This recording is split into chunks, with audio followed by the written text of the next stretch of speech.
Hello বন্ধুরা, আজকে আমি আরও একটা রেসিপি নিয়ে চলে এসেছি। আজকে আমি বানাবো কাতলা মাছের তেল ঝাল। বন্ধুরা, এরকম মাছের ঝাল হলে দুপুরবেলা ভাত খেয়ে ভীষণ তৃপ্তি হয়। আর বন্ধুরা, এই মাছের ঝালটা ভীষণ টেস্টফুল। আর আমি এখানে বাটা মশলা দিয়ে মাছের ঝালটা করেছি।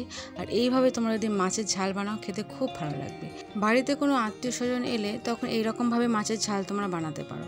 আর এইরকম মাছের ঝাল বানানো ভীষণ সহজ। তো চলো বন্ধুরা, দেরি না করে রান্নাটা ঝটপট শুরু করা যাক।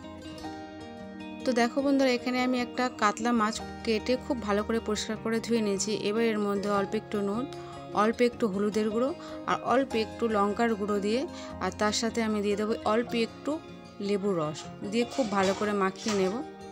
তো বন্ধুরা, খুব ভালো করে মাখাতে হবে যাতে প্রত্যেকটা মাছের গায়ে মশলাগুলো ভালোভাবে লেগে যায়। তো দেখো, এখানে আমার মাখানো হয়ে গেছে। এবার আমি এই মাছগুলো ভেজে নেব। তো আমি এখানে মাছ ভেজে নেব। তো গ্যাস অন করে কড়া চাপিয়ে দিয়েছি। কড়া গরম হয়ে গেছে। এখানে সর্ষের তেল দিয়ে দিলাম। তেলটা আমি খুব ভালো করে গরম করে নেব। তেল যখন খুব ভালোভাবে গরম হয়ে যাবে তখন গ্যাসের ফ্লেমটা একদমই লো করে দেব। লো করে দেওয়ার পরে আমি একে একে মাছগুলো দিয়ে দেব। এই সময় গ্যাসের ফ্লেমটা হাই থাকলে গরম তেল চোখে মুখে ছিটিয়ে লাগতে পারে। তো বন্ধুরা, আমি গ্যাসের ফ্লেমটা লো করে মাছগুলো দিয়ে দেব। মাছ দেওয়ার পরে গ্যাসের ফ্লেমটা আমি মিডিয়াম কিংবা হাই করে দেব। তো বন্ধুরা, এক পিঠ মাছ ভাজা হয়ে গেলে অন্য পিঠ ভাজার জন্য মাছগুলো উল্টে দেব। তো মাছ যখন ভাজা হয়ে যাবে তখন ভালো করে দুদিক আরেকটু উল্টে পাল্টে ভেজে নেব। তো এখানে মাছ ভাজা হয়ে গেছে। মাছ ভাজাগুলো অন্য একটি পাত্রে তুলে নেব। এইভাবে আমি সব মাছগুলো ভেজে নেব।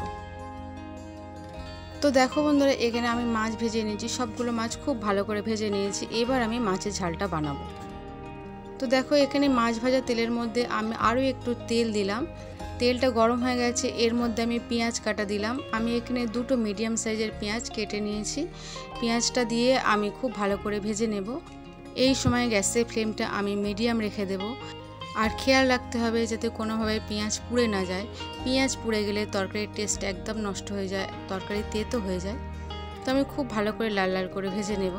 তো দেখো বন্ধুরা, এখানে পেঁয়াজ ভাজা হয়ে গেছে। এবার এর মধ্যে আমি টমেটো কাটা দিয়ে দিলাম।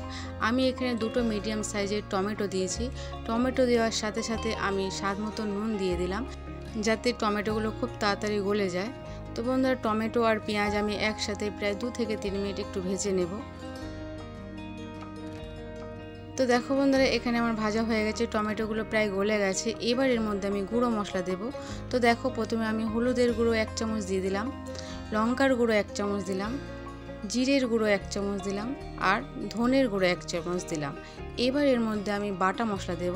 তো দেখো বন্ধুরা, এখানে কী কী আছে। আমি এখানে একটা পেঁয়াজ কাটা নিয়েছি, একটা শুকনো লঙ্কা, একটা কাঁচা লঙ্কা, 1 চামচ জিরে মরিচ, 1 চামচ সর্ষে, কিছু আদা আর রসুন কুচানো। এবার এটা আমি খুব ভালো করে বেটে নেব। তো দেখো বন্ধুরা, এখানে বাটা হয়ে গেছে। আমি পুরো বাটা মশলাটা দিয়ে দিলাম। দিয়ে গ্যাসের ফ্লেমটা মিডিয়াম রেখে আমি খুব ভালো করে কষিয়ে নেব। তো আমি এই সময় দিয়ে দেব 1 চামচ কাশ্মীরি লঙ্কার গুঁড়ো। কাশ্মীরি লঙ্কার গুঁড়োটা দিলে তরকারির রঙটা খুব ভালো হবে। তো আমি মিডিয়াম ফ্লেমে খুব ভালো করে মশলাটা কষিয়ে নেব। এই সময় যত বেশি মশলা কষানো হবে তত বেশি তরকারির স্বাদ ভালো হবে। আদা রসুনের কাঁচা গন্ধ থাকবে না, পেঁয়াজের কোনো কাঁচা গন্ধ থাকবে না, আর তরকারির টেস্ট খুব ভালো হবে। আর বন্ধুরা, যাতে মশলাগুলো পুড়ে না যায়, ধরে না যায়, তাই জন্য অল্প একটু জল দিলাম। জলটা দেওয়ার পরে আমি আরও 1 থেকে 2 মিনিট খুব ভালো করে কষিয়ে নেব। তো বন্ধুরা, দেখো এখানে কষানো হয়ে গেছে। তেল ছেড়ে দিয়েছে মশলার গা থেকে। এবার আমি জল দিয়ে দেব। আমার যতটা প্রয়োজন ততটাই জল দেব। তোমরা চাইলে কম বেশি করতে পারো। তো জলটা দেওয়ার পরে আমি গ্যাসের ফ্লেমটা হাই করে দিয়ে ঢাকা চাপা দিয়ে 2 মিনিটের জন্য ছেড়ে দেব। তো ফিরে এলাম 2 মিনিট পর। দেখো, এখানে ঝোল খুব ভালোভাবে ফুটে গেছে। এই সময় আমি দুটো কাঁচা লঙ্কা দিয়ে দিলাম। এবার আমি মাছগুলো একে একে বিছিয়ে দেব। তো দেখো, এখানে মাছ সব দেওয়া হয়ে গেছে। এবার এর মধ্যে আমি ধনেপাতা কুচনো দিয়ে দিলাম। মাছের তরকারিতে ধনেপাতা দিলে তরকারির টেস্ট খুব ভালো হয়। ঢাকা চাপা দিয়ে আমি 2 মিনিটের জন্য ছেড়ে দেব। তো ফিরে এলাম 2 মিনিট পর। এইভাবে যে তোমরা মাছের ঝাল বানাও, যে কোনো মাছের ঝাল খেতে ভীষণ ভালো লাগবে। তো এখানে রান্না হয়ে গেছে। পরিবেশনের জন্য অন্য একটি পাত্রে তুলে নিচ্ছি।